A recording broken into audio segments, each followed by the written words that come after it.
Bombay is the second most populated city in the world. In the world, right? मैं UP Bihar से हूँ तो मैं जाऊँगा बॉम्बे काम करने के लिए. Bangalore has actually kind of pipped Mumbai to be higher in terms of cost of living. I don't think it's true. British to East India Company. East India Company helps in administration, governance. Pettit and Jinnah, good friends. Pettit had a daughter. Jinnah and the daughter got close. He was 18 and he was close to 40. अच्छा. They got married. So Pettit did not like that. Pettit hated it. Mumbai का जो buyer है ना, he has the deepest pocket, but he has the lowest standard. Just because वो location में मिल जाए. In India, according to the promise that was made to the builder, you should consider yourself lucky. Such an insult to the buyer actually. True, but that's why I say, if you can't sell to a Mumbai home buyer, you cannot sell anywhere. Plus Then- इतना बड़ा risk लेके he is actually booking the house, paying EMIs जब तक वो asset बना भी नहीं है. देखिए अगर प्रोजेक्ट अटक गया तो अटक गया. Will it impact Bombay in the short run? Probably not. But अगर 30-50 years के बाद देखें, you never know whether Bombay will be a different city.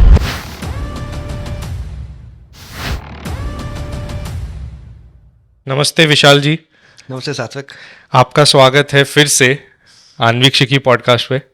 Last time बहुत ही मज़ा आया था आपसे बात करके, बट आई थिंक थोड़े से हम चूक गए थे इन टर्म्स ऑफ जब थोड़ी सी मुंबई की बातें और करनी थी, रीडेवलपमेंट की बातें करनी थी. शायद आज वो दिन है. कैसा लग रहा है आपको? Well, excited to be here. जैसा हमने कहा कि लास्ट टाइम काफ़ी टॉपिक्स हमने कवर किए थे, पर अभी आई थिंक मुंबई जैसे सब्जेक्ट में there is always material to talk more. Yes. So ऐसा है, आज गोल भी यही रखा है कि let's try to delve deeper into Mumbai. So let's start with Mumbai. Let's hit the nail on the like hammer on the nail head. Mumbai इतनी महंगी क्यों है? Why Mumbai is so expensive? Okay. I think that is the overarching question जो हम लोग मुंबई के बारे में सोचते हैं कि क्यों इतना महंगा है. देखिए उसमें हिस्टोरिकल रीजंस भी हैं और थोड़े कंटेम्प्रेरी रीजंस भी हैं. एक तो चीज़ है कि मुंबई इंडिया की सबसे फर्स्ट सिटी है. अच्छा, मतलब मॉडर्न सिटी में से. तो जब ब्रिटिश भी बना रहे थे तो Bombay was India's first city. Not Kolkata, because Kolkata was the capital, right? So there were three presidencies. There was Calcutta presidency, there was Madras presidency, there was Bombay presidency. Among the three, Bombay took the charge and then just continued. And Bombay has been expensive not just now. अगर आप 100 साल पुराने books भी पढ़ेंगे, when many Britishers used to be in Bombay, they would say that Bombay is more expensive than London. Even then. Okay. So it's not that Bombay is expensive only today. It's always been expensive. Because it in a way became that city which was an exception to what otherwise India was. Bombay का charm क्या था? कि it allowed all communities to come, work and succeed. Which is the reason once British and East India Company were here, Parsis came in. Mm-hmm. And Parsis helped grow Bombay. Because they knew from their comfort that we will be allowed to practice our religion, our faith. Same thing for other religions. You come, you practice. At the same time, locations like Bombay found their importance because वो एक port city थी. At that time, trade was everything. 1800s, right from cotton to opium. And Bombay was a big beneficiary of that. Mm-hmm. So, anybody who wanted to do something, जिसको भी कुछ करना था India में, जैसे हम लोग देखते थे ना 10 साल पहले, सिर्फ बॉम्बे ही होता था. मैं यूपी बिहार से हूँ तो मैं जाऊँगा बॉम्बे काम करने के लिए. This is a phenomenon that's been there for very long. तो बॉम्बे ही शहर था, लॉट ऑफ पॉपुलेशन. अभी भी हम लोग जब देखते हैं पॉपुलेशन का, Bombay is the second most populated city in the world In the world, right? After Dhaka. अच्छा. तो Dhaka is the most populated city. Mumbai is second. So because of that, there is a lot of labor, lot of population, but the space is very little. So ऐसे माहौल में क्या होता है कि governance तो टफ हो ही जाता है, but property prices automatically keep rising because there are more people who have business in their mind. So because of that, Mumbai has been expensive, is expensive. Whether it remains expensive, I don't know. क्योंकि जैसे मैंने example बोला था start का कि Parsis केम, वो हुआ था 1736 पे. सूरत से the Wadia family was lured to come to Bombay for shipping क्योंकि British wanted people who can build quality ships. And then it continued. Question is, will that change? After 300 years, will Surat again take some degree of limelight? अभी हम लोग ने थोड़ा वो glimpse देखा है कि डायमंड सेंटर वो सब थोड़ा शिफ्ट हो रहा है. Will it impact Bombay in the short run? Probably not. But अगर 30-50 years के बाद देखें, you never know whether Bombay will be a different city. Okay क्योंकि आपने अभी कहा महंगाई के हिसाब से रिसेंटली अभी जितना मैं बात करता हूँ लोगों से ऑन ग्राउंड लेवल या अपने जो फ्रेंड्स कॉर्पोरेट में जो काम करते हैं उनका कहना ये है कि Bangalore has actually kind of pipped Mumbai to be higher in terms of cost of living So is that true like I don't think it's true in terms of cost of living. It probably is true in the increased cost of living. Bangalore is probably has become more expensive than Bombay because the cost of renting in Bangalore has almost doubled in the last year and a half.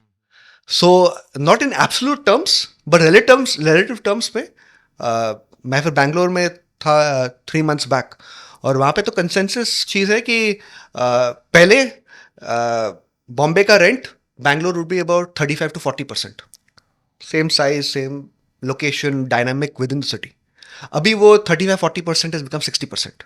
Okay तो अगर आपका rent यहाँ पे 1 लाख है यहाँ के शायद से बैंड्रा खार में तो इक्विवेलेंट उसका वहाँ पे you can get for 60,000. But उधर जो इंफ्रास्ट्रक्चर है वो शायद मुंबई जितनी नहीं होगी डेवलप्ड तो आई थिंक उस हिसाब से देखें तो काफ़ी हद तक कह सकते हैं कि 60,000 में जो मुंबई में मिलेगा आपको शायद 60,000 में वो जब बैंगलोर में मिलता है तो आपको महंगा लगता है. बिल्कुल क्योंकि वहाँ पे वो एक्सपेक्टेशन जो है रेंट का लोग को आदत है वहाँ पे 35,000 40,000 रुपीज देने में उसके ऊपर लगता है कि शौक है.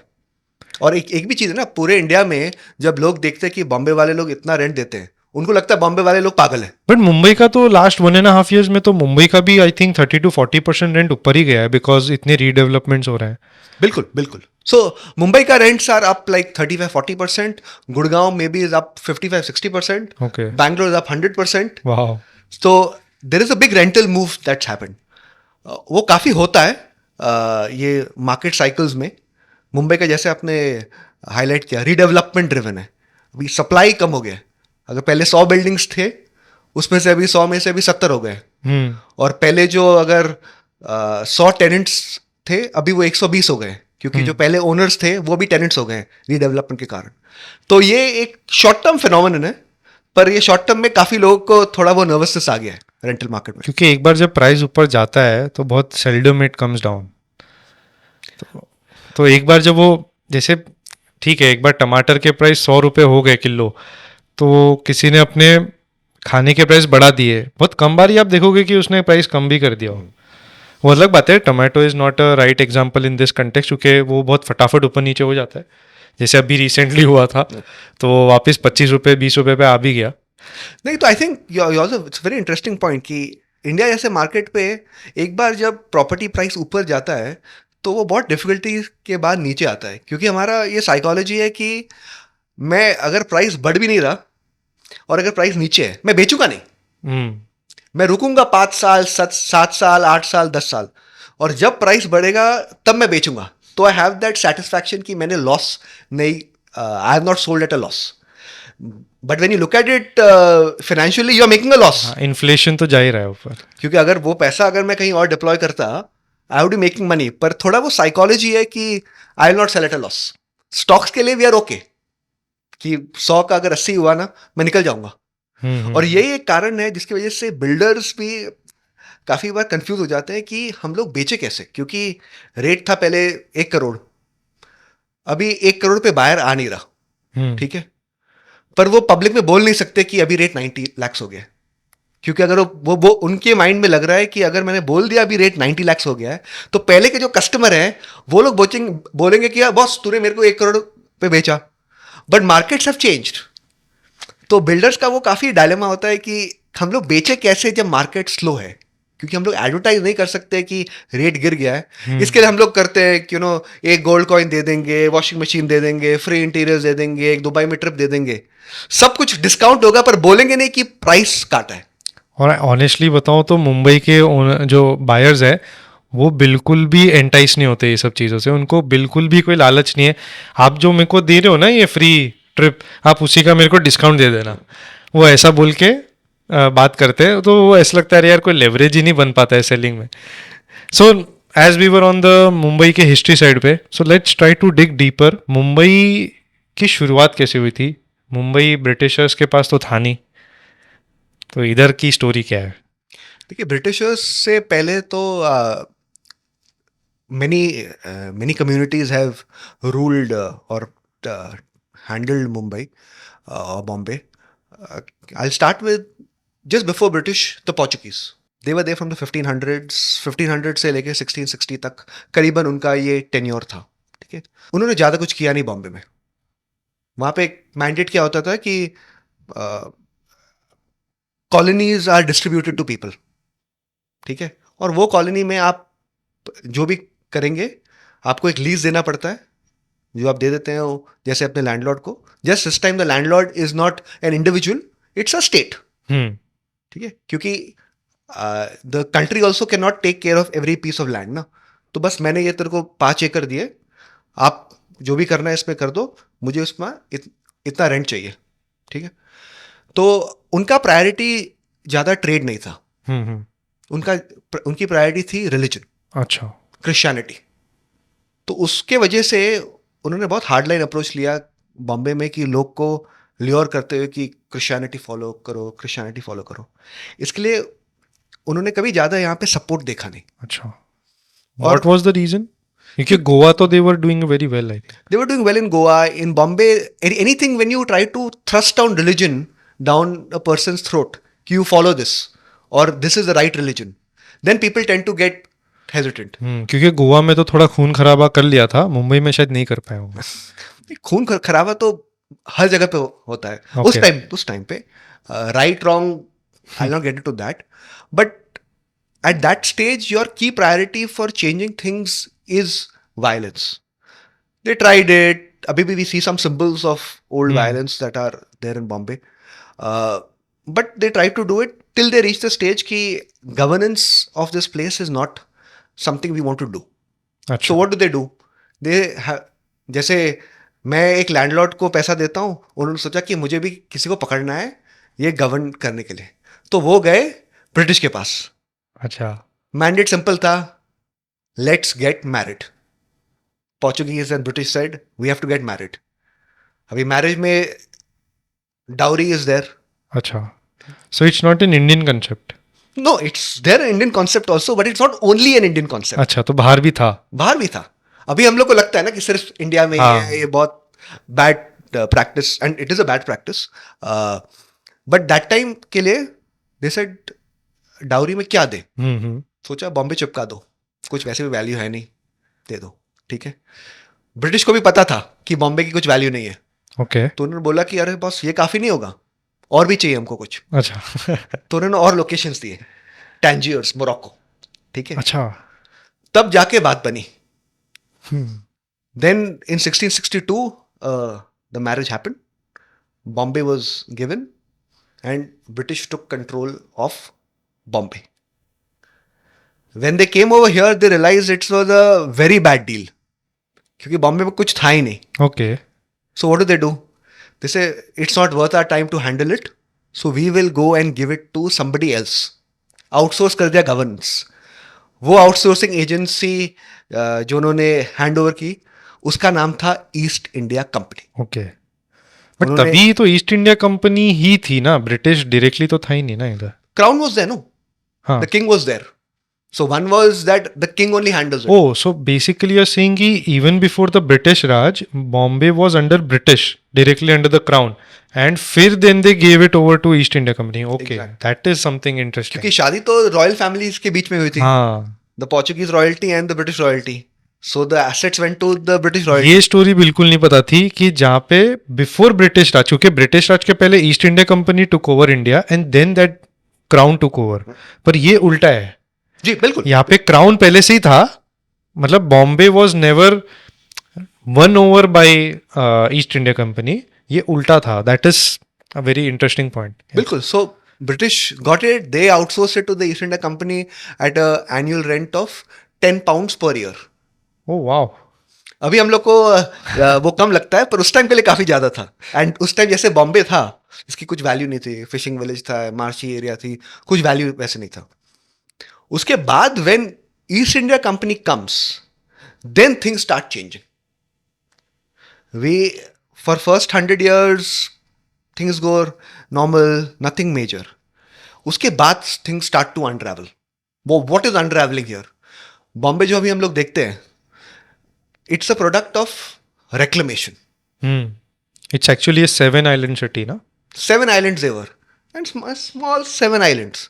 एक वर्ली है और कौन से थे. वर्ली है, लिटिल कोलाबा जो हम लोग Okay. कोलाबा के वहां पे देखते हैं, मसगांव है. So there are whole areas that are जबकि ये हम लोग को जब आज हम देखते हैं स्पेशली मिलेनियल लाइक मी, उसको ये कोई डिफरेंट नहीं लगता. ये तो एक पार्ट ही लगता है कि ये साउथ बॉम्बे है. एंड मासगांव थोड़ा सा वेस्टर्न के थोड़ा इस साइड आ जाता है, कोलाबा एंड में आता है, वर्ली रेलवे के वेस्ट में आता है. ऐसा सब भी पता है. ये अलग अलग आइलैंड्स थे वो नहीं पता थे मुझे. सो सी 7 islands and 7 islands each were, उनका क्या था कि to cross from one island to the other you had to sometimes walk over the water. Okay.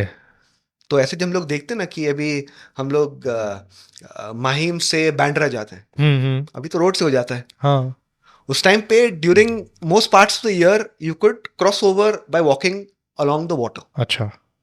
सो दो 7 islands जैसे आपने जिक्र किया, they became one. How did they become one? You joined the parts that were covered just with water. जो हम लोग देखते हैं ना causeway. तो ये 1700 के आसपास. This is late 1700s, early 1800s. सो इतने टाइम से चालू है मुंबई का. And अगर हम लोग वैसे उसको we tend to notice for that era to think about reclamation. Absolutely. It's one of those unheard things. But that's what made Bombay. That level of vision to see कि नहीं इसको ऐसे नहीं कर सकते, वैसे नहीं कर सकते. पहले तो सिर्फ हम लोग ज्यादातर फोर्ट देखते ना, हम लोग जो बोलते हैं fort area, that was a fort. सब लोग उसके अंदर ही रहते थे. अच्छा. फिर fort became crowded and the rich people said we want our own bungalows, own mansions. तो जाके फिर हम लोग ने areas like Byculla, Mazagaon, those were the ones that were there. क्यों? क्योंकि 1815 1860 तक वो कॉटन बूम शुरू हो गया था. Bombay had become a big cotton producer. So all mills were there. So all people started staying there. Then वहाँ पे pollution हो गया तो वहाँ से मला भरे चले गए. We are also at a mill. हाँ, we are also at a mill. तो ये सब जो areas हम जहाँ पे हम लोग बैठे हैं, these are all that hotbed of what actually made Bombay. क्योंकि इधर जो भी बच्चे बैठे हैं इनको शायद ये नहीं समझ में आ रहा कि इनको ना मिल क्यों है. इधर तो बड़े बढ़िया रेस्टोरेंट है, एकदम हाई फाई पब्लिक आती है. इतना हाई साउथ बॉम्बे का थोड़ा सा जो इधर बिल्डिंग्स है, it feels like little New York style, Manhattan style. So एक क्वेश्चन था इनका कि ये मिल क्यों बोलते हैं. तो for people of their age, in fact ये जो ट्रेंड हम लोग देखते हैं मिल्स के, जैसे आपने बोला कि एकदम New York type feel, 20 years back कुछ ऐसा नहीं था. हाँ. पर that was the opportunity because Bombay में getting open land free of title issues. अभी भी नहीं है. पर वो mill land was one of the exceptions, या बिकॉज ऑफ उसमें भी बहुत केसेस और रहे हैं ना. वो there were cases because of the type of selling you did, not in terms of the land itself. क्योंकि 20 साल पहले की बात कर रहे हैं, गलती से एक बिग बाजार होता था, गलती से एक मैकडोनल्ड होता था, कोई आता था और हमें इधर लंबे लंबे चिमनियाँ दिखती थी जो रिसेंटली तोड़ी गई है. कोई इतना ज़्यादा टाइम नहीं हुआ है उसको. तो ये सब जो आप कह रहे हैं ना, chimneys, the smoke, all these areas, primarily जैसे यहाँ पे हम लोअर परेल पे परेल देख रहे हैं, बाइकला देख रहे हैं, ये सब पूरा अड्डा वॉज फुल ऑफ चिमनीज. एक शायद से पिक्चर है मेरे पास ऑफ द लेट 1800s या अर्ली 1900s. फिर पूरा area of central Bombay is just with chimneys. And now if you replace that, अगर मैं उसको ट्रांसपोज कर दूंगा, you will see only skyscrapers, या good looking skyscrapers. Yes. तो हाँ, तो जैसे सो ब्रिटिश का aim simple, British to East India Company. East India Company helps in administration, governance. Then you come to the zone of joining Bombay. Yeah. 7 islands become one. That one city becomes the city of India. And City of Dreams. City of Dreams, where everything works.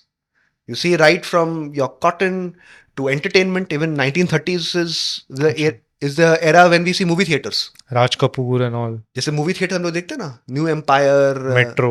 Regal, Metro, fancy buildings, PT station, वो सब period था 1880s to 1920s 1930s का. Okay.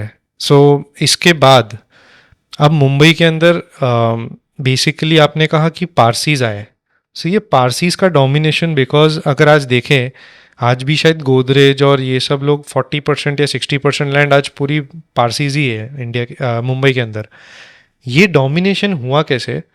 और उसमें फिर एक आपका एक बहुत इंटरेस्टिंग ट्वीट पढ़ा है मैंने डिनशॉस के बारे में, तो उसकी भी कहानी बताना. देखिए, Parsis in a way owned Bombay. What we know of that era, and a lot of families, Godrej, Jijaboy, Dinshaw, Pettit family. So Pettit अभी कोई ज़्यादा लोग उनके ऊपर बारे में बात नहीं करते. But just for context for your viewers, Pettit was one of the wealthiest people of India. So cotton mills was his, in a way, brainchild. अच्छा. And his son-in-law, okay, was Muhammad Ali Jinnah. Oh, okay. Okay, so he was ये वाडिया की जो एक बहू है वो मोहम्मद अली जिन्ना की बेटी है, Diana. so yeah, Jinnah married Pettit. Pettit, then they separated. वो Yeah. अलग हो गया. Then after that came in the part where Nusli Wadia's grandfather हाँ. is Jinnah. या मैटरनल ग्रैंडफादर. So in इसकी भी एक काफी इंटरेस्टिंग स्टोरी है कि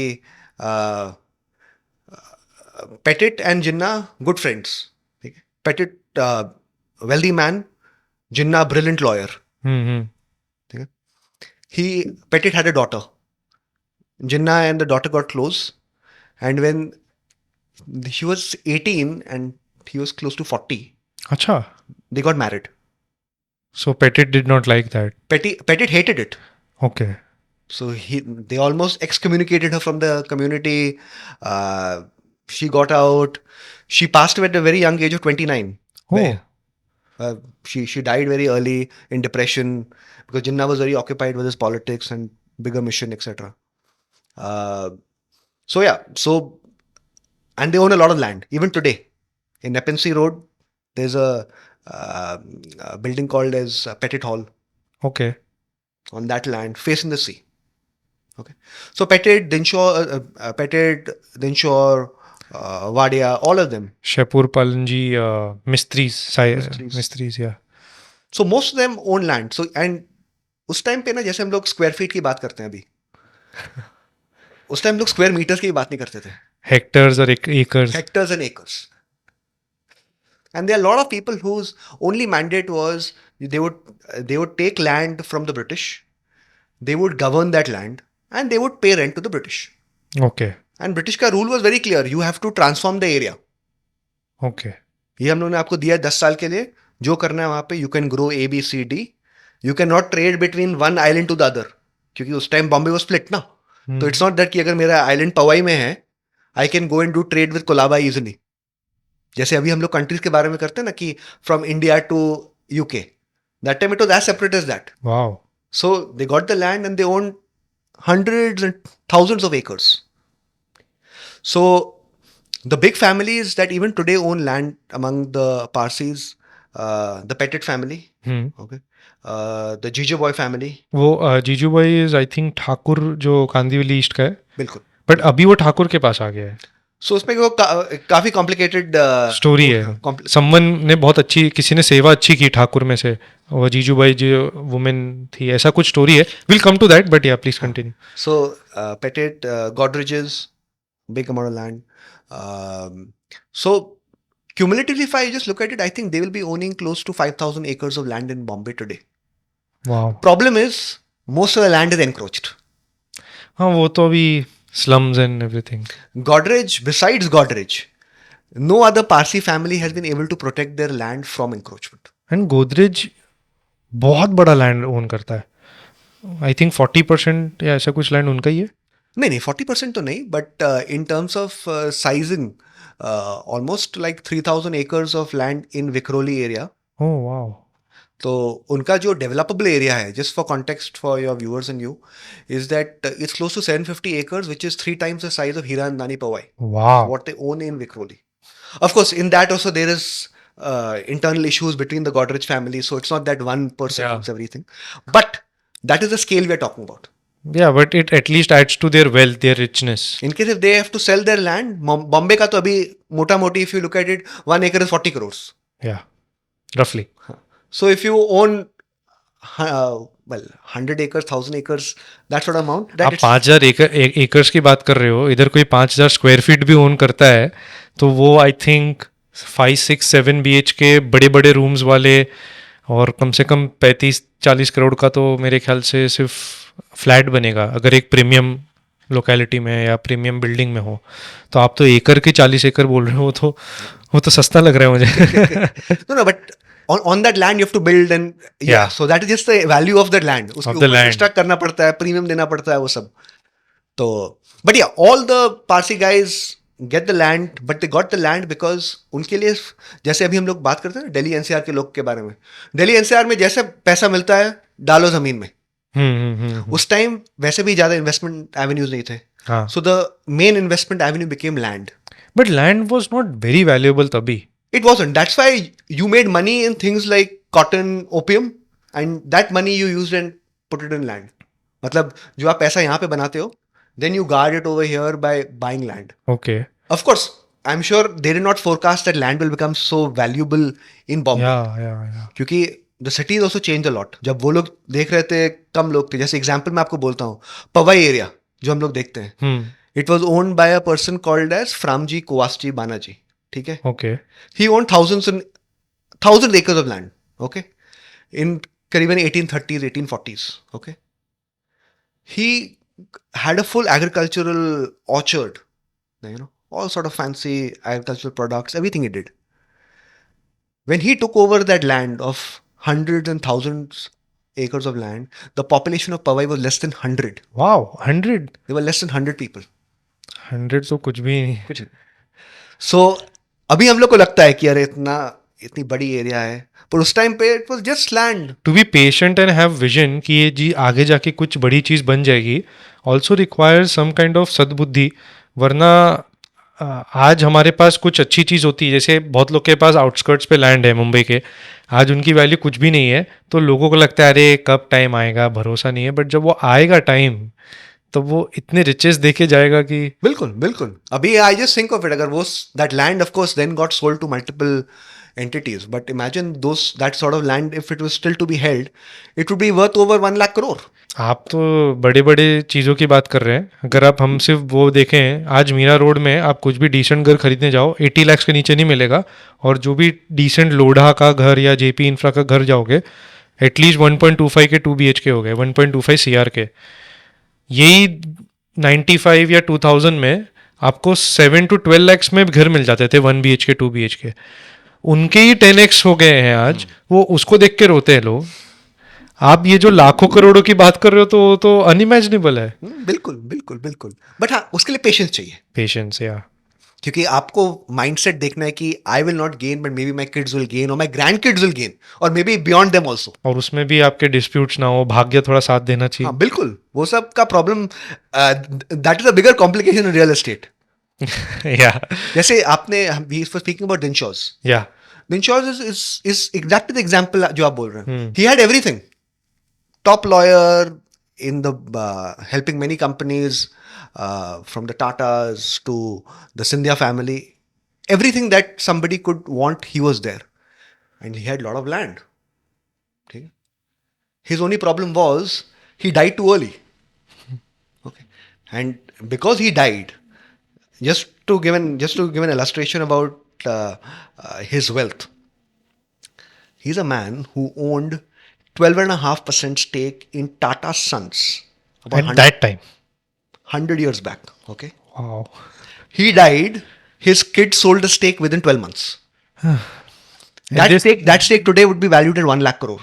Just that stake. That 12.5%. They sold the whole 12.5? They sold it to Palanji, Shapurji Palanji. Oh, so Cyrus Mistry, who later on took over, but now he was killed in an accident. Yes. So his origin was the Dinshaw's kids. They went away, so the Shapurji Palanji came in. Sadbuddhi. Sadbuddhi, yes. And then the kids wanted to enjoy. They went to the US, etc. Same thing with cement. Okay. He about 100 years back, cement industry was very competitive. ठीक है, जैसे aviation होता था ना पहले यहाँ पे, lot of airlines और सब लोग दूसरे को मार रहे हैं. सीमेंट का भी वैसे ही था. ठीक है. So many companies were there and they used to bleed competition में. So Dinshaw came and said कि boss, we all have to unite. He united all the companies and that became ACC. Oh, okay. That company today is whatever worth 35,000, 40,000 crores. So, अभी अडानी ने take over किया ना. Unfortunately, before the merger could get complete, Dinshaw passed away. The other child also. No. The main Dinshaw. अच्छा, main Dinshaw की बात कर रहे हो. Okay. Main Dinshaw, he got everything organized. ये करना है, ये these have to unite. But वो पूरे जो formalities थे, before they could get complete, he died. But the deal went. The deal went through. Yeah. But then it just happened after he died. Hmm. Same thing with land. जैसे हम लोग बात कर रहे थे, Parsis loved land. तो पैसे बना दिया उसने. He bought lot of land. And he bought so much land that at one point in the 70s, Maharashtra saw an urban land ceiling act. मतलब a private person could not own too much open empty land.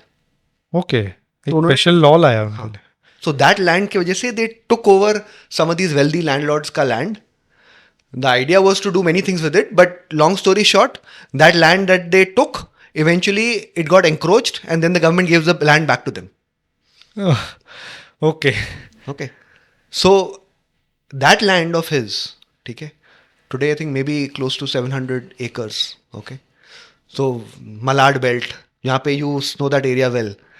That land would be worth 50,000 crores. So the Dinshaws you are saying, जो Raheja builders के उधर mall है, पूरे उनके जो I think Raheja interfaces, palm court, ये वाले सारे एरिया वाडिया को बहुत सारे कट जाते हैं उनमें से बिकॉज ऑफ अ डील. सो उस पर कुछ आप बता सकते हैं? हाँ, so Dinshaw owned the land.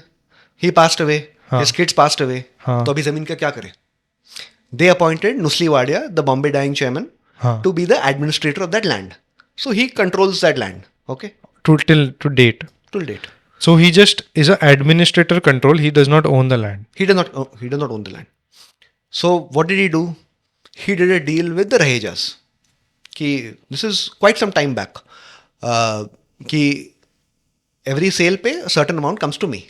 Then of course some litigation happened, so on and so forth. But today also any deal that you do, there is आपके उसमें रहता है एग्रीमेंट में कि Exactly. सम पार्ट वाडियास को जा रहा है. exactly that is this Dinshaw ka land, which is and Dinshaw's is the same ना, जो बहुत आइसक्रीम फेमस था इनका brand. no, that's a different Dinshaw. Okay, that's not the same. It's a different Dinshaw. Okay. But this Dinshaw was the king of Bombay at one point. जैसे मैंने कहा ना, land, cement, Tata, ठीक है, and many assets.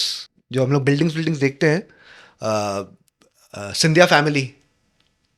आपको एक मैं to tell you about Scindia is that mother of Scindia and Jyotiraditya. बिल्कुल. Okay. टू गिव तो एमपी वाले हो गए. to give you an example of his power, okay, of Dinshaw's power. Scindia wanted to be close to Dinshaw. Now Scindia, जैसे आपने कहा, वो तो MP में, India wanted to be close to Dinshaw, जबकि वो खुद एक अपने में रॉयल फैमिली है. he wanted a lot of guidance in terms of finance. पैसा तो उनके पास बहुत था, but how do you invest it? So he went to Dinshaw. Dinshaw, very busy man. So he said, how do I get close to you? He said, मैं काम करता हूँ. Where you are, I will come and construct a home for myself. अच्छा. Okay, and I will come and spend months with you, so you can guide me. तो अभी जो हम लोग देखते हैं बॉम्बे महालक्ष्मी रेस कोर्स, उसके सामने जो एरिया हम लोग लोटस बोलते हैं, हाँ. ठीक है, वहाँ पे एक बहुत मशहूर बिल्डिंग है कॉल्ड समुद्र महल, ओके. टचिंग द सी. उसके ओनर्स हैं सिंधिया फैमिली, नारायण मूर्ति, ओके. नंदन इलेकनी, तो जीजा इन्फोसिस. Boy family, okay. ठीक है, अनिल अग्रवाल और वेदांता. ओके, तो it is in a way the billionaires building in Bombay. in Mumbai. Wow, power house है. That building before it came was the Scindia Palace. And that palace was created because Scindia wanted to be close to Dinshaw. Wow, like So he bought a big 20-acre parcel of land in front of the race course, ठीक है, because he was interested in horse racing. वो फिर gradually he built a mansion. फिर वो mansion से it became tough for him to govern and manage. So he sold some pieces of land. जहाँ पे now we see many things, including things like Shiv Sagar Estate, office building, obviously Poonam Chambers. वो सब जो area था was Scindia, and he took that because he wanted to be close to Dinshaw. That is the Dinshaw power. में ऐसा क्या था पर? His connections, his reach, his knowledge. He knew everybody. But Scindia खुद तो एक रॉयल फैमिली है, तो उनके पास क्या चीज़ की रीच की कमी होगी, क्योंकि politically also they were very important people. So they were important people in terms of money.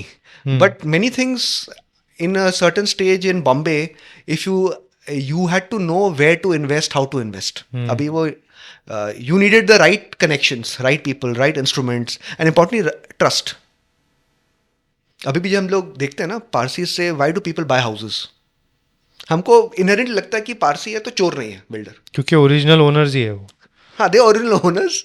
And वो परसेप्शन है ना कि क्लीन करेंगे, ऊपर नीचे नहीं होगा. अच्छा. Whether it's true untrue is a separate matter, but at least the perception is there, because of which today the top builders are Parsis ना. There is Shapoorji Pallonji, there is Godrej, there is whole host. So moving on from Parsis, but अभी जितना हमें Parsis का influence समझ में आया, तो गुजरातीज़ और मारवाड़ीज़ का भी एक बहुत इंपॉर्टेंट रोल था मुंबई के डेवलपमेंट में. अब ये हम थोड़े से मिड हिस्ट्री में आ गए आफ्टर द इंडिपेंडेंस, और रफली I think this is 70s 80s and 90s.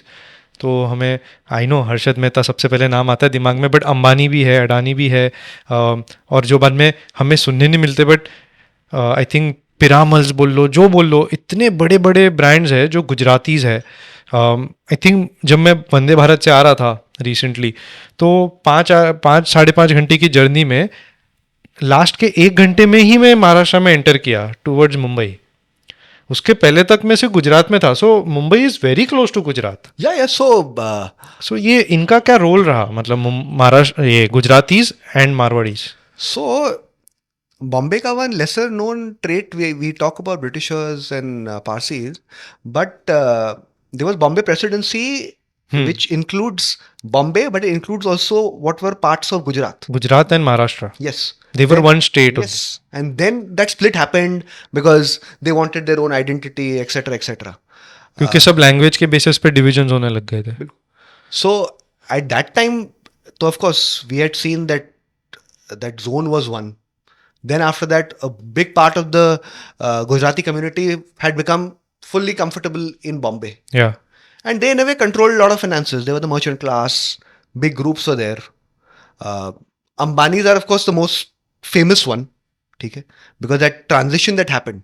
जैसे हम लोग पिक्चर्स में देखते हैं ना कि the wealthy aristocrat Parsi and the uprising guy who was there, slightly he was probably not sophisticated, पर वो मेहनत करता है. He knows the ways of the business. थोड़ा सा करप्शन, थोड़ा ये वो, and then they reach there. हाँ, तो सी करप्शन तो अभी हम लोग को लगता है कि अभी के टाइम का ही है, but corruption has always existed. Always there, yeah. With money. और not only India, everywhere.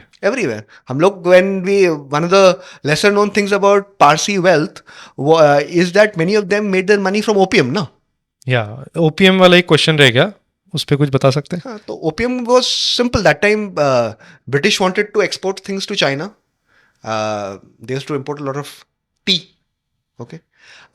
So what do you really do to balance trade? Okay. So the commodity became opium. पर ओपीएम तो नशे की चीज हो गई, अफीम बोलते हैं उसको. So that time China did not want it. Okay. The Chinese leaders did not want it because at one point there was so much addiction. So they told Britishers, we don't want opium. Stop sending opium.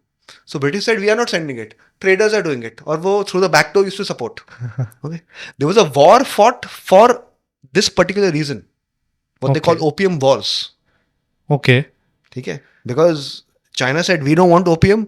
They sent the opium. Then the opium got confiscated. Then Britishers waged a war against China for that. कि हमें OPM वापस दो. नहीं, because you confiscated our assets and British was a lot of these traders who were doing opium, they were doing it क्योंकि वो British का protection था. जैसे हम लोग बोलते हैं ना कि the ruler will tell you don't worry, if you get caught मैं संभाल लूंगा. तो वैसे कुछ हो गया था. तो it got confiscated, then a war got, the war that China lost. And so opium has been one of the big reasons for also the flourishing of Bombay.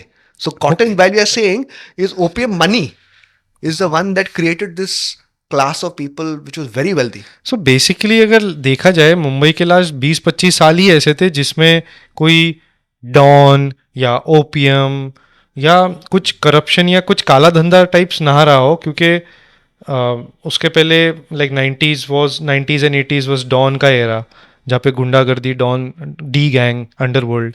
उसके पहले आप बोल रहे हो कि थोड़ा करप्शन से बिजनेसेस ऊपर आए. उसके पहले same this opium and cotton वाला चीज़ें. सो मुंबई हैज़ बीन थोड़ा बहुत clean in last 20-25 years, I think. So Mumbai has been clean. See, Mumbai will never be fully clean, okay? because wherever there is Money. opportunity to make super normal profits, somebody will step in. Okay. Now, whether that profit comes in through opium, through Bollywood, through land, is a separate thing. But there will always be sources to make money through the back door. अभी भी जब हम लोग बोलते हैं crypto, many people says that only, no. Now, whether it's true unto a separate matter, but Yeah. it's people call it a tool for money laundering. So that we will never be fully clean. The question is how much of that wealth really percolates down to the mainstream. But मेरे को ऐसा लगता है कि थोड़ा regulation ज़्यादा अच्छा हो गया अभी मुंबई का पहले से. इनफैक्ट रियल एस्टेट में भी रेरा के आने के बाद थोड़ा सा तो फ़र्क पड़ा है, थोड़ा एक डर है बिल्डर्स के बीच. So now back to that Gujarati and Marwaris. So see, Gujarati Marwari community deserves a lot of credit for what today Bombay is. Okay.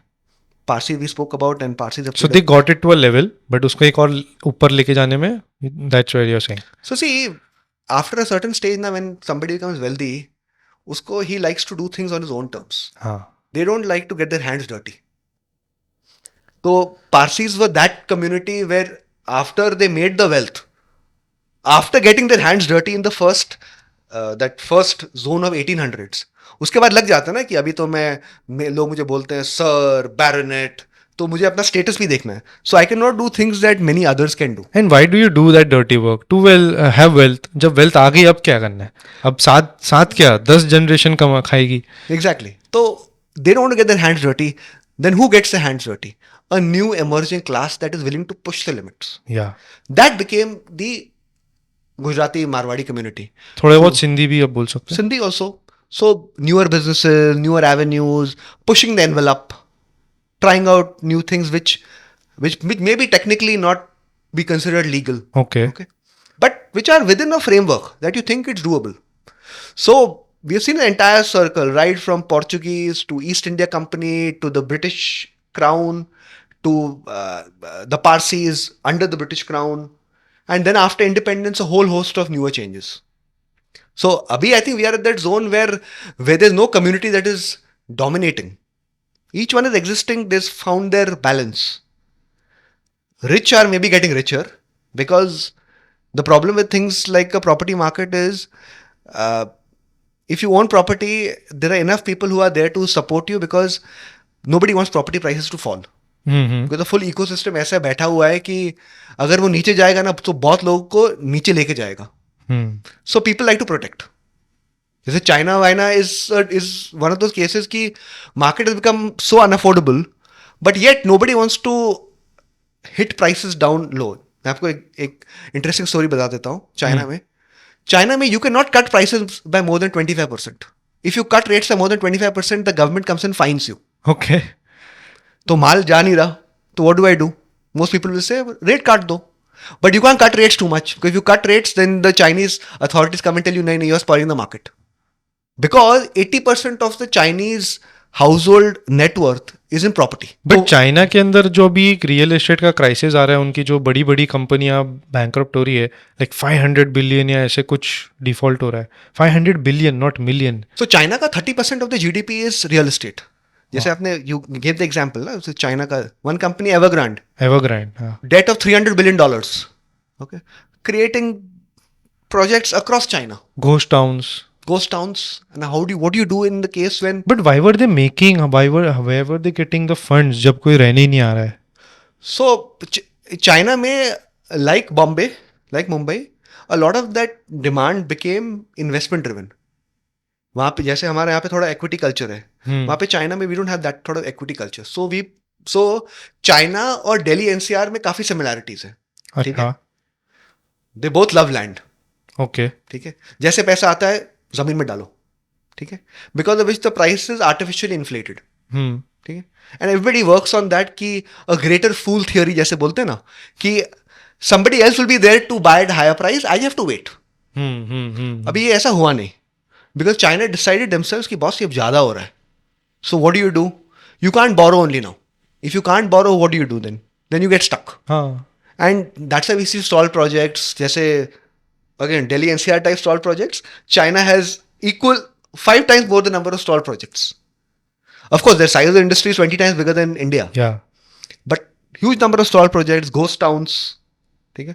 The buildings are built, gardens are there, roads are there, but nobody is living there. But nobody wants to bell the cat there because वहाँ पे अगर rate नीचे गिरता है, there are too many people who have their wealth parked in real estate. So you are saying ये जो ghost towns है, parks बन गए, रोड्स बन गए, बिल्डिंग बन गई, इसमें लोग रहने नहीं आ रहे, बट इनने इन्वेस्टेड, ये जो इन्वेस्टर्स थे उन्हें इन्वेस्ट कर दिया पैसा, इसलिए वो बन गई.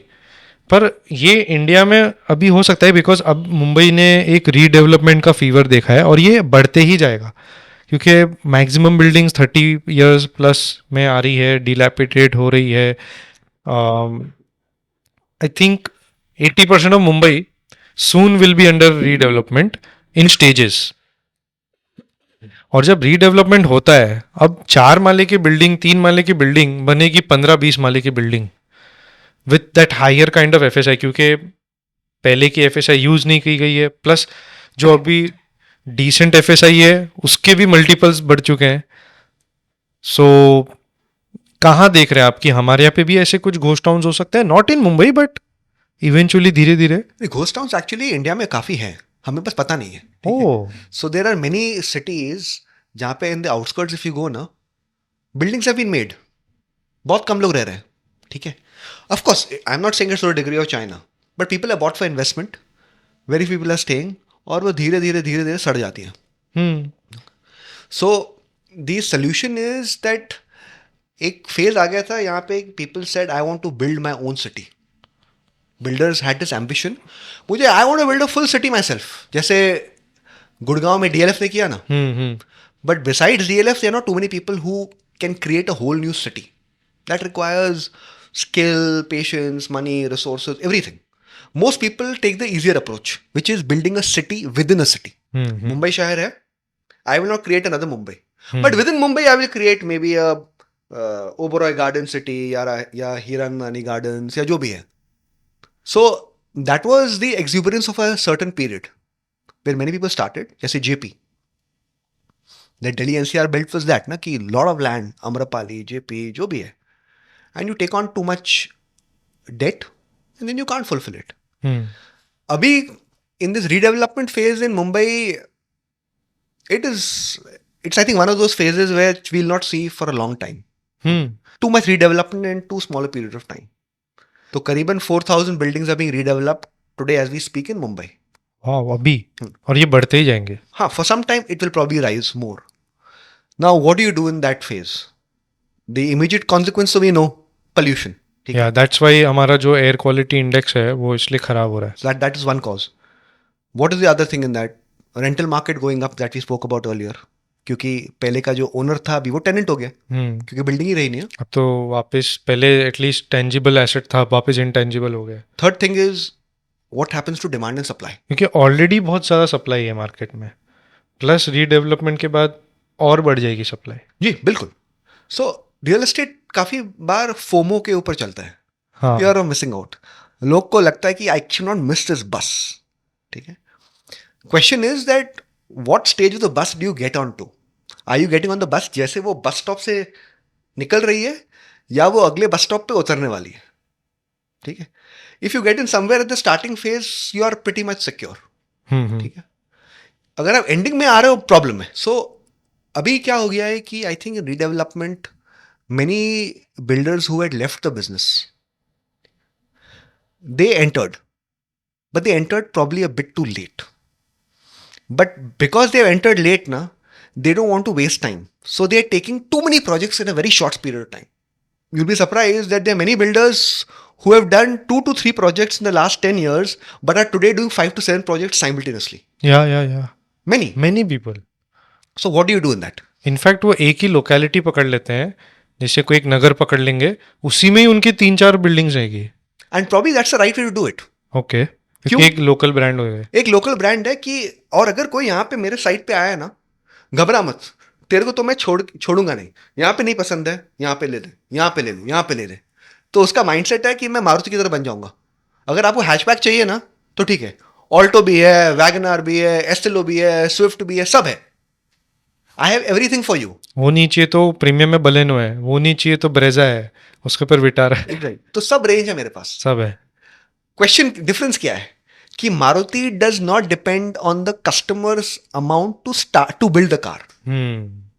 तो बिल्डर डज. बिल्डर का ही है ये इशू. तो बिल्डर डिपेंड्स ऑन सात्विक का पैसा, बिल्डर डिपेंड्स ऑन विशाल का पैसा. लोन तो ले लेगा, पर बाकी सब तो कस्टमर एडवांसेस है ना. टिपिकली प्रोजेक्ट्स में देखेंगे तो out of the 100%, typically 40% of the money is taken from customer advances. ठीक है. 30% is the equity of the builder, 30% is customer finance loan.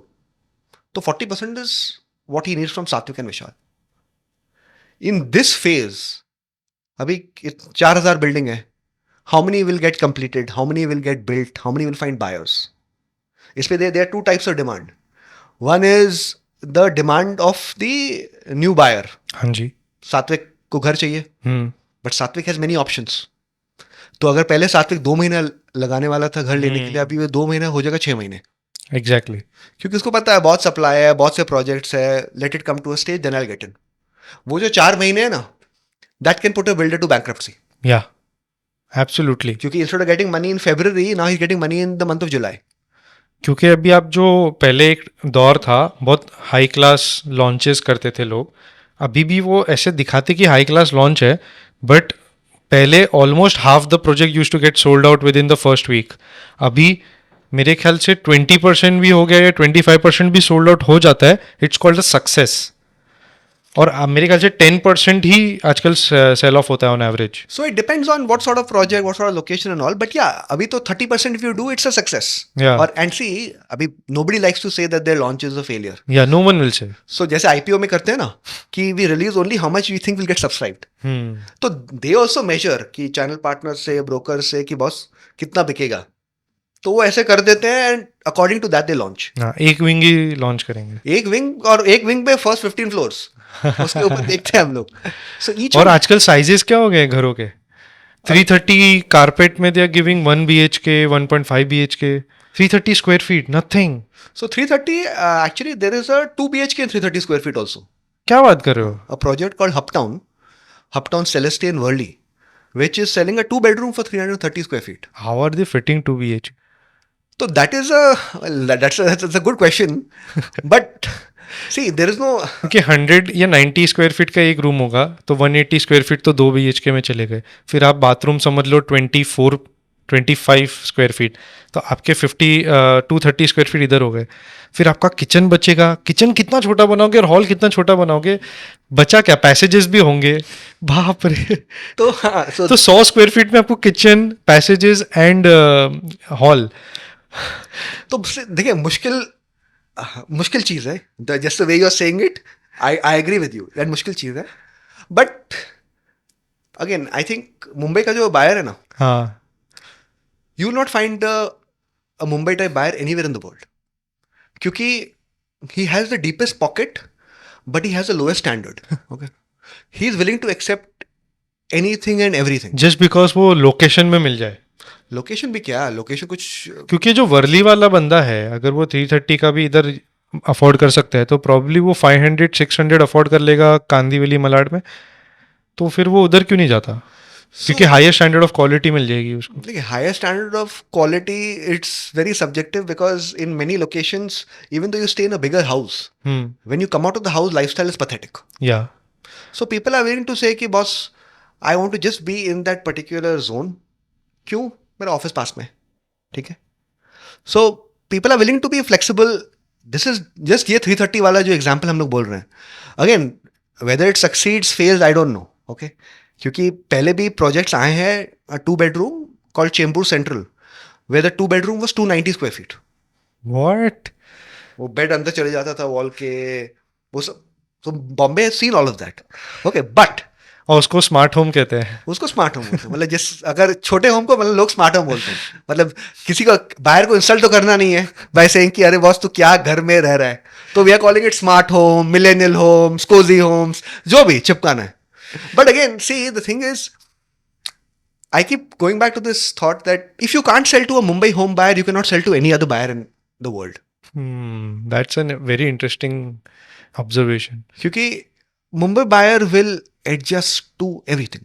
Slum view चलेगा, नाले का व्यू चलेगा, बिल्डिंग बेकार चलेगा, घर छोटा चलेगा, एमिनिटीज ऊपर नीचे चलेगा, टाइमली डिलीवरी नहीं है चलेगा, ठीक है. तो the good thing about the Mumbai home buyer is ना, ही नोज हिज औकात. Okay. बहुत से मार्केट्स में क्या रहता है कि होम बायर को लगता है कि मैं कस्टमर हूं, and customer is king, which should be the case. But in real estate, it does not work that way. Okay. Real estate में the moment you buy an under construction property, you are not king. क्योंकि उसके बाद you are chasing the builder. Before the booking, the builder will chase you. कि ले लो ले लो ले लो ले लो.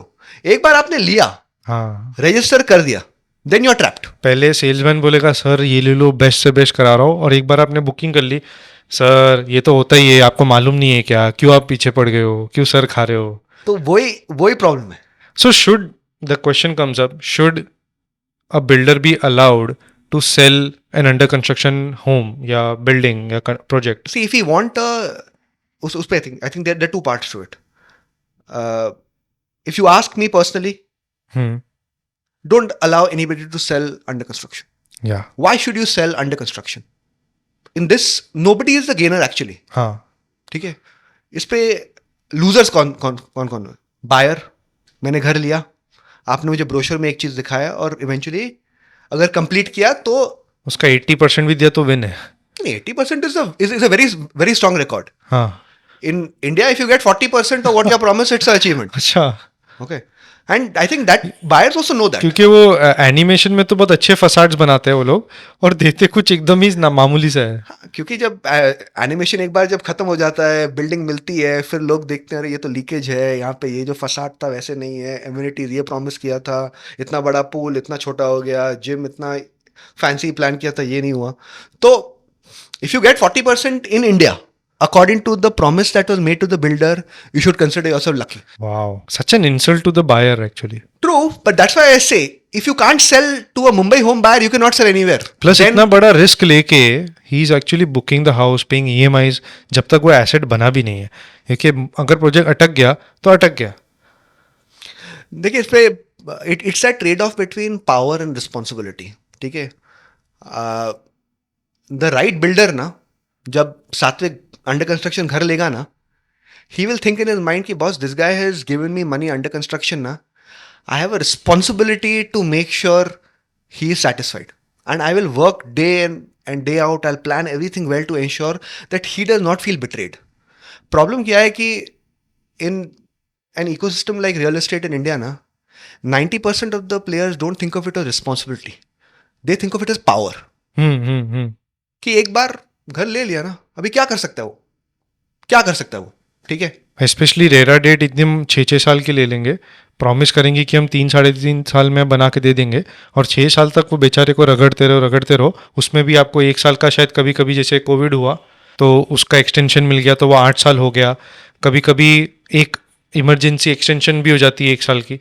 तो मतलब आदमी जो अपनी पूंजी लगाता है वो दर बदर भागते रहे, ठोकरे खाते रहे. लोगों का तो लाइफ स्टेज बदल जाता है ना, कि when people buy a house, वो सोचते हैं कि जब तक मेरा बच्चा फर्स्ट स्टैंडर्ड पे आ जाएगा तब मैं यहाँ पे शिफ्ट हो जाऊंगा. ठीक है. प्रॉब्लम क्या है कि वो सोचता है first standard, problem is by the time he gets the house उसका 10th स्टैंडर्ड भी खत्म हो गया है. तो So it's complicated territory. But to answer your question, I think we have to now explore the possibility seriously that let's not allow homes to be sold when they are being constructed, because the good builder loses out. I'll tell you why. क्योंकि एक बार fraud हो जाता है, और fraud तो होगा ही, कि Trust. people abuse the entire industry. Yeah. ठीक है, होम बायर का lot of money gets locked. That guy's money is gone. Otherwise, that person will become a buyer somewhere else. No, Hmm. I can only buy in project B if मेरा project A बना है, क्योंकि मैं उसको बेच के फिर वहां पे B में ले लूंगा. पर अगर A ट्रैप हो गया है तो I cannot buy in B. So the market shrinks. The downside to this मैं आपको ये भी बता देता हूं कि then we will reach a stage a very few players will be builders. Hmm. क्योंकि फिर वो बैरियर टू एंट्री है ना, पैसों की हो जाती है. अभी हम लोग जो ऑटो देखते हैं, ऑटोमोबाइल्स में कितने प्लेयर्स हैं? 5 है, 6 है, 8 है ना. मारुति है, hyundai है, टाटा मोटर्स है, महिंद्रा है, शेवरोले, जो भी है. And really legacy players. Legacy. भी थोड़े से इलेक्ट्रिक में थोड़े दिख जाते हैं, पर वो भी टू व्हीलर्स में, क्योंकि बैरियर ऑफ एंट्री लो है. एग्जैक्टली. तो उसका डाउनसाइड क्या है? लोग बोलेंगे कि डाउनसाइड क्या है कि अरे फिर बहुत कम प्लेयर्स होंगे, ओलिगोपोली हो जाएगी, फ्री कंपटीशन नहीं होगा. But I think that's a good way, because कोई भी एरा गिरा जिसका आज 5-6 करोड़ होते हैं हाथ में, वो दूसरे 5-6 करोड़ वाले के साथ पार्टनरशिप करके वो पहले का जो रेरा फीस होता है और जो इनिशियल आई थिंक कुछ एक परसेंटेज ले डाउन करना होता है till they get the CC, वो लाने के तक तो पैसा हो जाता है. फिर सीधा वो प्लिंथ विंथ खोद के प्लिंथ तक पैसे कर लेता है, और फिर सीधा कंस्ट्रक्शन फंडिंग, या उसके पहले भी कंस्ट्रक्शन फंडिंग करके, और उसके बाद में फुल सीसी नहीं लिया होगा तो जहाँ तक सीसी मिले वहां तक बिल्डिंग बन के रुक गई. So see, that is the problem. Here, the buyers will not get respect from the builder till they keep buying under construction homes.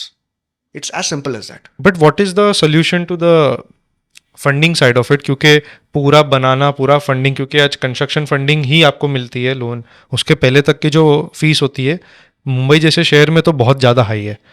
बाहर भी हो गया, आई डोंट नो, बट मुंबई का तो I know. See, I think we will reach a stage if we follow this approach now, is that one, there will be very few developers. Two, these builders will be the strong ones with a lot of money. ठीक है. Three, because these will be strong builders ना, the cost of funding for them will become a lot lower. अभी क्या रहता है, मैं आपको I'll be honest, तो it may sound crude, but most lenders ना, they say कि मुझे इससे 18% 19% लेना पड़ता है, क्योंकि बिल्डर टिपिकली 2 कैटेगरीज में फॉल करता है. इधर वो चोर है या ये इनकॉम्पिटेंट है. ठीक है. तो वो बोलता है अगर ये चोर है और इनकॉम्पिटेंट है, और अगर थर्ड सिनेरियो चोर है और इनकॉम्पिटेंट है, ठीक है. Okay. तो अगर ये he is in that category, I have to protect myself. उसके वजह से I charge them high rate. ठीक है. Now because he charges them high rate, the builder का इकोनॉमिक्स बिकम्स वेरी डाइसी, क्योंकि हर साल अगर मैं 18-20% दूंगा तो एक साल भी थोड़ा ऊपर नीचे हुआ प्रोजेक्ट वो खत्म. But if we go to the scenario where people only sell after completion, you will get strong builders, you will get financially capable builders who have built according to what their vision was. And importantly, even if they depend on external funds, we will reach a stage where lenders will also say, boss, ठीक है, 10 builder ही है, we have to lend to them. उनका record है, they have built, we will lend to them at a lower rate, and relationships get formed. Because at that point you are not thinking that the builder either incompetent है, क्योंकि अगर incompetent है तो वो person building बनाएगा नहीं. अभी क्योंकि बैरियर्स टू एंट्री लो है तो लोग घुस जाते हैं. Here when somebody is entering, वो जानता है ये 200 करोड़ का प्रोजेक्ट है, I need money. So I think that discipline will come, because of which cost of funds will become lower. But फिर हाउसेज महंगे हो जाएंगे क्योंकि रेडी टू मूव मिल रहे हैं. देखिए, houses will go up and down based on the market. I think वो we should not worry कि और ऑल्टरनेटिव मैं आपको बोलता हूँ. ऑल्टरनेटिव क्या है कि आप बोल रहे हैं कि अगर फिर they are, if you allow under construction, that means homes will be cheaper. क्योंकि थोड़ा रिस्क हायर होता है तो चीप भी मिलता है. You get it cheap but you get stalled. There you get, आपको सोचना है कि ये जो मैं एक्स्ट्रा दे रहा हूँ वो एक इंश्योरेंस प्रीमियम है. रेडी होम के लिए मैं इंश्योरेंस प्रीमियम दे रहा हूँ. अभी तो premium is 3%, 4%, 5%, 10%. That depends on the product. At least वो डिसअपॉइंटमेंट नहीं होगा कि बॉस ब्रोशर पे देखा ये और मिला, मैं I basically imagined I will be getting a watermelon, मुझे मिला ऑरेंज. बस मैं देख रहा हूँ ये ऑरेंज ही है, and I will pay what I think is a fair price. या देन जो इतना फसाड बनाया होता है वो सामने सामने रहता है, लीकेजेस है तो फिर ठीक कर। और मेरे ख्याल से उससे कंस्ट्रक्शन की क्वालिटी भी बहुत इंप्रूव हो जाएगी, प्रोमिसेस के ऊपर डिलीवरी हो जाएगी, टाइम पे भी शायद देने लग जाए, क्योंकि अब उनको पैसा निकालना है बनने के बाद। बट ये जो हमने अभी प्रॉब्लम्स बात की, ये प्री रेरा वाली ज़्यादा लग रही है, ये रेरा के बाद भी है कि क्या? नहीं नहीं, रेरा के बाद भी है। देखिए, RERA in it self will never change the world, ठीक है। जिस बिल्डर को अपने रेपुटेशन के बारे में परवाह नहीं है ना, उसको रेरा तेरा मेरा गहरा कुछ फर्क नहीं है। क्योंकि जिसको अगर मेरे पास रेपुटेशन नहीं है, आप क्या उसका उखाड़ लोगे? What will you do? ठीक है, देखिए, there two super powers. One is the super power of a brand, कि बॉस सब लोग मेरे पे जानते हैं, सब लोग मेरे को जानते हैं, मैं गॉडरेज हूं, मैं ओबरॉय हूं। पता है which is a bigger super power than that? A guy who tells you कि बॉस मैं चोर हूं और सब लोग जानते हैं, तो कुछ नहीं कर सकते मेरा। आप उसका क्या कर लोगे? लीगल आप जा नहीं सकते, वो लॉन्ग बैटल है। आप उसको बदनाम नहीं कर सकते, अगर आप उसको बदनाम करोगे लोग बोलेंगे अरे बॉस मैं तो जानते ही ये चोर है, तो he has nothing to lose. The only time you have leverage with him is by not buying with him. अगर आपने चोर से लिया, फिर बात खत्म। Then run after him the whole life. और आपको याद रखना है कि अगर बाप चोर है, बेटा भी चोरी होगा, ठीक है। Because I am not saying because of some philosophical zone की people don't change and all, but the son typically sees what happens at home and in business. और जो हम लोग को लगता है ना ये स्कैम है, वो लोग ऐसा हर रोज देखते हैं, तो उनके माइंड में these are just normal tricks, day to day tricks. So they will do the same thing. If there are exceptions it's great, but वो एक्सपेरिमेंट बाहर को लेना नहीं है कि बाय सेइंग नहीं नहीं उसका बाप चोर था पर ये has turned out to be a great guy and all. वैसे experiment you should not be putting your money on that. You have to assume कि बॉस ऊपर वाला चोर था, ये भी नीचे वाला चोरी है। सो ओबरॉय का स्टोरी कुछ सिमिलर है, क्योंकि वो डेट में चले गए थे उनके डैड, और फिर so see being in debt and being in fraud are two very different things. ओके। You can go in debt. Many businesses go up and down in debt, and things go. It's not necessary that because you took debt, you're a fraud. Oberoi story is phenomenal. Phenomenal. Yeah, phenomenal. Because he did not have the best parental legacy, but he created something which was astounding. I think कितने more than $2 billion का आज worth है? His market cap would be close. I think will be more if I'm not wrong. या मोर होना चाहिए। think I think close पहले की time की बात Close to कर। about 30,000 crore, and he's created a new benchmark for how houses should be. पता है उन्होंने एक बहुत अच्छी इंटरेस्टिंग चीज कही एक इंटरव्यू में कि life is too long and you will get a lot of time to encash on your credibility that you have built, and markets pay you humongous premium for being good. वो अगर lesson सब builder सीख लेना, we will see a transformed industry. पर किसी को patience कहाँ है? वो see the thing is you have to be willing to bide your time to see those supernormal gains. क्योंकि आज जो देखेंगे तो लोडा भी somewhere falls in that category now. आज लोडा का जो ब्रांड वैल्यू है इज सुपर अमंगस। जो ट्रस्ट है, आज लोडा का एक लेबल लग गया आपके जैसे बहुत सारे अभी उन्होंने रिसेंटली मेरे एरिया में पहले के स्टॉल प्रोजेक्ट्स को टेक ओवर किया है। Suddenly it's a new way people look at it कि लोडा आ गया, बस खत्म बात। Lodha is probably, in my view, going to be the greatest builder of India. अच्छा। From now, if you ask me, he's made mistakes. वो सब Yeah. हुए, ठीक है। IPO saved him and etc. IPO saved him. Before that, एक YouTuber के साथ उनका झगड़ा हो गया। एक इशू था एक प्रॉपर्टी में, which he worsened it himself. So he scored a lot of those self goals, which were like a builder earlier. पहले का बिल्डर का माइंडसेट क्या था?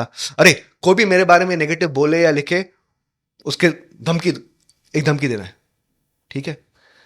But his, I think, aim now seems to be very different. पहले also he could deliver. He built homes, but he never got respect. Now he wants respect, which is why his positioning now is becoming more elite. पर I think वो भी एक political I think एक label भी है, एक image भी है जो उनको शायद मेंटेन करनी पड़ती है, बिकॉज आज मंगल प्रभात जी लोढ़ा बीजेपी के बहुत सीनियर महाराष्ट्र नेताओं में से है. सो वो भी एक चीज़ आ जाती है कि अब उनको, क्योंकि बीजेपी मीन्स प्रोग्रेस, एक उनका वो इमेज है, तो लोढ़ा अगर कुछ फ्रॉड करता है तो उनका भी इमेज खराब होगा कहीं ना कहीं. Which is good. अगर if that's an incentive you can say. that's an incentive. See, you need political support to succeed in real estate. हाँ. This is a hard reality.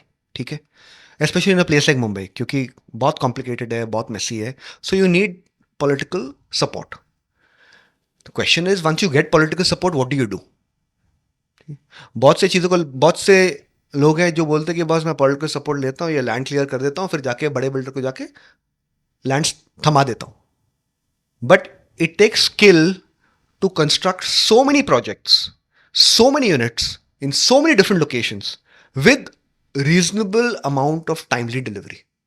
And I don't think we will see another Lodha in Bombay for the next 30-40 years. Yeah, true, absolutely true. Okay. So while he made mistakes, I think He learned from it. he learned, and he is, in a way, he revolutionized the way sales and marketing is done in real estate. पहले क्या होता था ना, एक छोटा सा office गंदा सा यहाँ पे स्मेल वेल होती थी, कुत्ता अंदर घुसता था, या एक फॉर्म फिल करते थे हम लोग. उसने ग्लैमराइज कर दिया कि जब हम लोग सेल्स ऑफिस एंटर कर रहे हैं, एक डिफरेंट वर्ल्ड है. लगता है कि हम किधर एक्चुअली ट्रस्टेड पीपल के यहाँ पे आए हैं. तो आई थिंक, जैसे you said, political support, but political support can only take you up to a certain stage. Yeah, but then खुद की credibility and intentions. So I would like to end with two small questions. First is the most overrated and most underrated locations in Mumbai and why? देखिए, most overrated locations for me is actually Bandra. Okay. ठीक है, वो काफ़ी लोगों के लिए status symbol है, मेरे लिए बिल्कुल नहीं है.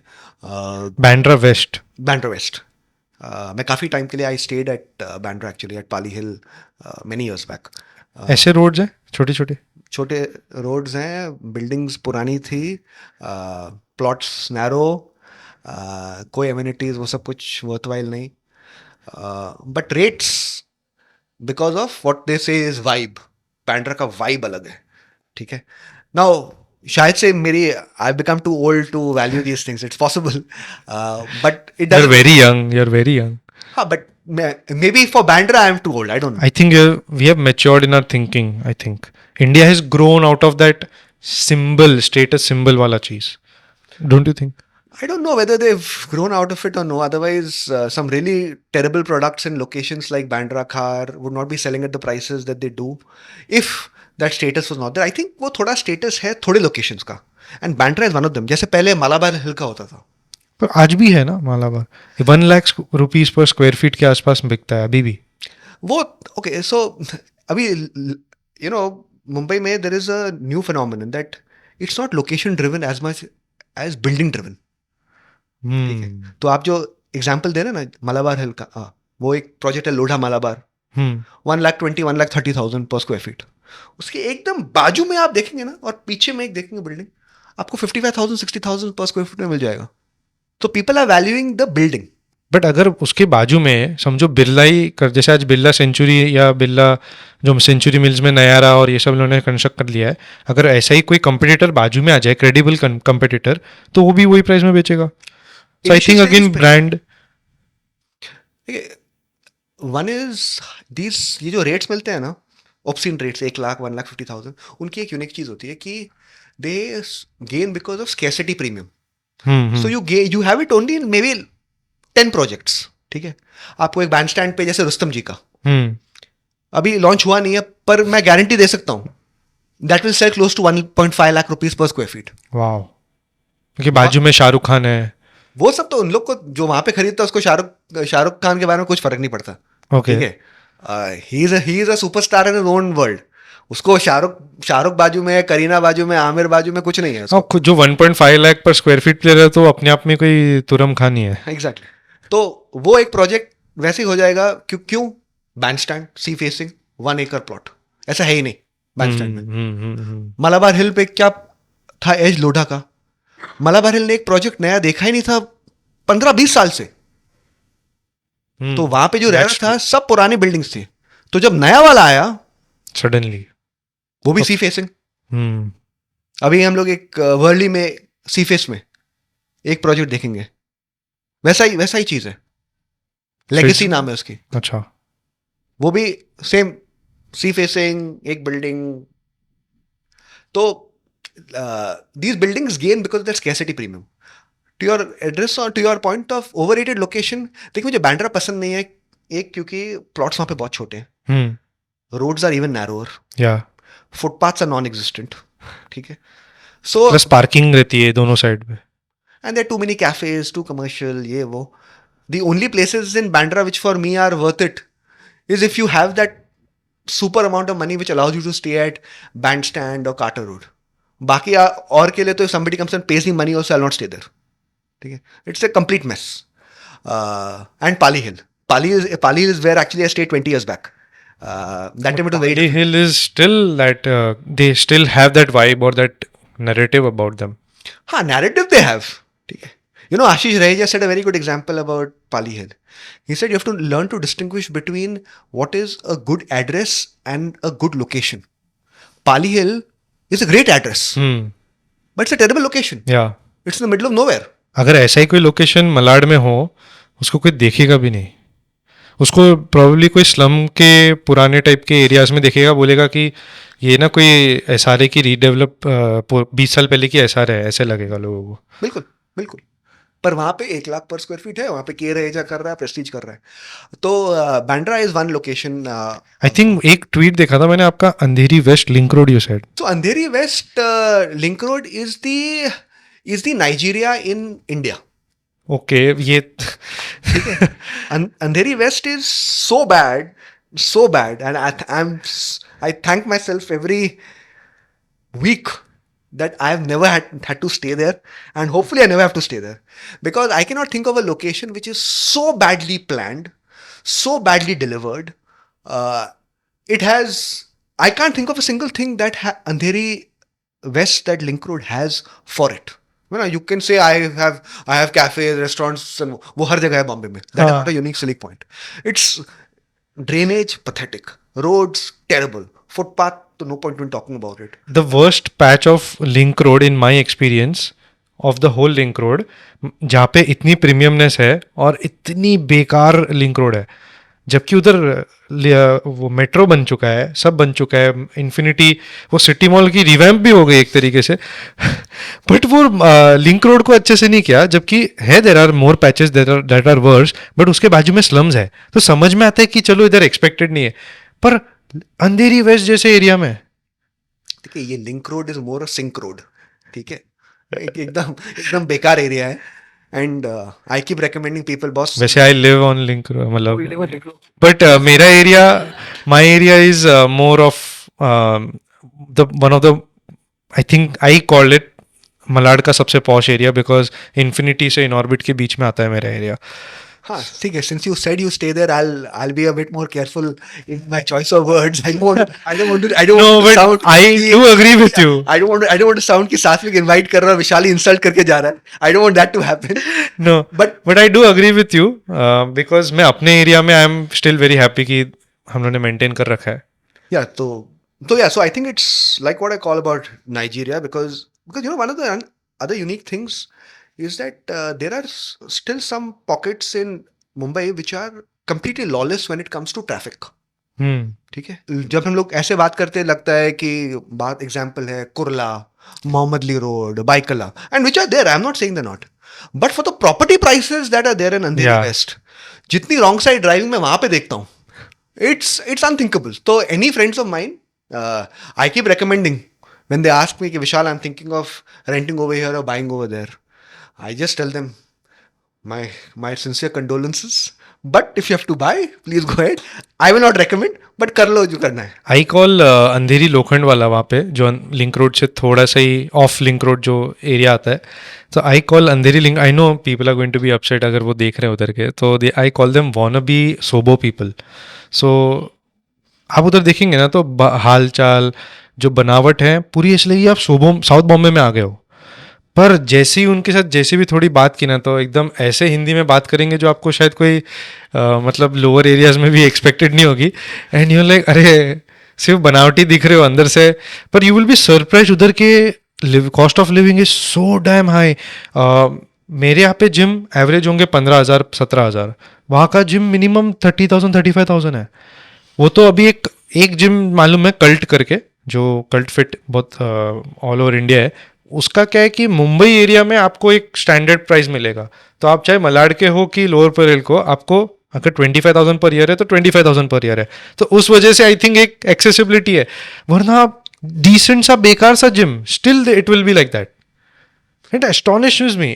उधर है ना छोटे छोटे एक तो क्लब्स हैं, इतनी प्रीमियमनेस बना रखी है, पता नहीं अपने आप को क्या समझते हैं. एक तो दिस इज लोखंडवाला ना. या अंधेरी वही लिंक रोड के बाजू वाला एरिया है. ये Lokhandwala is the zone for aspiring and struggling actors. या So they need to portray themselves a certain way. वो जिम में तो जरूरी है. तो yeah, so I will agree with you to a large extent. I don't know. I have not spoken to too many people from ये that. मेरी general observation है. And थोड़े से जो पर्सनल भी बात की है लोगों से. तो हाँ, so worst locations of all time. So I will not call Andheri West overrated. Still even after calling them Nigeria you are not calling them over. See, overrated का मतलब क्या है? Overrated का मतलब है कि people think it's very good and it's not actually so good. हाँ, so that's what it is right. Andheri West, most people think it's crap. अच्छा. ठीक है. So I'll not say it's overrated. मतलब it's low rated and थोड़ा property price ऊपर है, बात अलग है. But most people who stay there, they know it's not. एक रियल चेक है, रियलिटी चेक है. जैसे बैंड्रा में लोग बोलते रहते हैं status status status. I stay in Pali Hill, I stay in Carter Road, I stay in Bandstand. तो barring these three locations, what I call the top three of Bandra, everywhere else it's an overrated experience. Buildings are crap. 2-3 अच्छे builders हैं वहाँ पे who do some really good solid product work. But besides that, nothing else. And then the underrated ones या overrated है. और overrated में I think Bandra का मुकाबला तो और कोई है नहीं in terms of overrated. Bandra खारन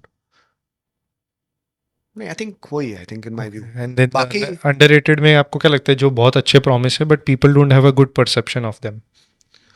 सो I think Chembur is very good. Okay. And it's an underrated location.